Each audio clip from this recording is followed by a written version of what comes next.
উনি 100টার মধ্যে 99টা মিথ্যা কথা বলেন, একটা সত্য কথা বলেন। তো তার মধ্যে একটা সত্য কথা কাল উনি বলেছেন, যেটা হচ্ছে উনি যখন তৃণমূল কংগ্রেস দলে ছিলেন তখন আমি কোলাঘাটে গিয়ে দেখা করেছি। তখন আমি আমাদের মুকুল রায়ের বাড়ি যেতাম, কাঁচরাপাড়া তৃণমূল ভবনে যেতাম, কারণ উনি তখন তৃণমূল কংগ্রেস দলে ছিলেন। তখন তো আমার জানা ছিল না যিনি একটা বড় ডাকাত। আমার দলের সাধারণ সম্পাদক অভিষেক বন্দ্যোপাধ্যায় সেটাকে ধরে ফেলেন। তারপরে বিজেপি শুভেন্দু তৃণমূল দলে থেকে যে কুকীর্তি দুর্নীতিগুলো করেছে, তিনিও হয়তো জেলে যেতেন, সে উপক্রম হয়েছিল, সেই অবস্থা এসেছিল। তারপর তিনি ওয়াশিং মেশিনে ঢুকে পরিষ্কার হয়ে এখন বিজেপি দলটা করছেন। উনি কিভাবে এমএলএ হয়েছেন সারা বাংলা তথা সারা ভারতবর্ষের মানুষ জানে। উনি একজন লাইট অফ করে ভোটারদের যে ভোটার লিস্টের যে বাক্স থাকে সেই বাক্সকে চেঞ্জ করে উনি এমএলএ হয়েছেন। তার জন্যে একটা কথা সত্য বলেছেন, বাকিও উনি যে বিষয়গুলো বলেছেন, যেটা হচ্ছে বীরভূম জেলা পরিষদ, ওনার জানা থাকা উচিত উনি বিরোধী দলনেতা। বীরভূম জেলা পরিষদ নয়, সারা বাংলার যে জেলা পরিষদগুলো আছে ই টেন্ডারের মাধ্যমে এজেন্সিরা কাজ নেয়। ই টেন্ডারটা কি যদি ওনার জানা না থাকে তাহলে ওনাকে বলবো একদিন আসুন বীরভূম জেলা পরিষদ, আপনাকে আমার আধিকারিকরা বিষয়টা বুঝিয়ে বলবে।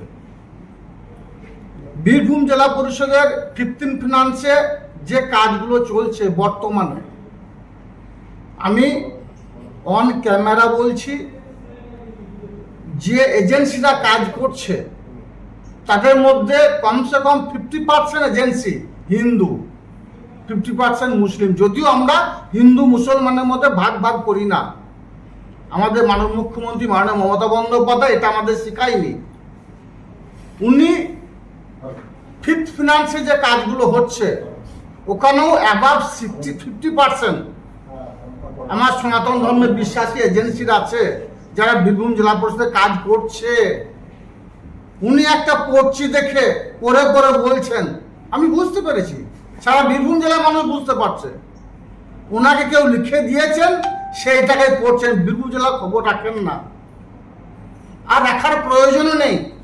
বীরভূম জেলার খবর রাখার জন্য মমতা বন্দ্যোপাধ্যায়ের সৈনিকের আছে, অভিষেক বন্দ্যোপাধ্যায়ের সৈনিকের আছে।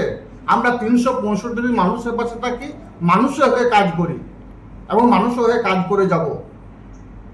আপনি যে কথা বলেছেন, কোলাঘাটে গিয়েছিলাম, তখন আপনি কোথায় যেতেন? তখন হাওয়াই চটির নিচে আপনি থাকতেন, ভুলে যান না। হাওয়াই চটির নিচে থেকে একের পর এক পদ, একের পর এক নেতৃত্ব, মন্ত্রিত্ব তিনি মাননীয় মুখ্যমন্ত্রী মাননীয় মমতা বন্দ্যোপাধ্যায়ের দয়ায় হয়েছিলেন, নেতা বেনেছিলেন।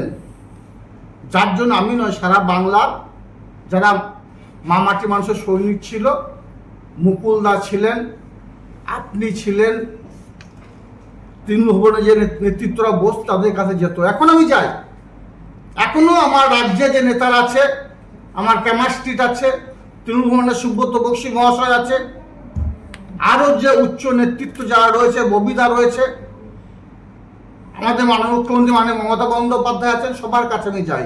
কারণ এই জন্য যাই, বীরভূম জেলার উন্নয়নের স্বার্থে আমি যাই।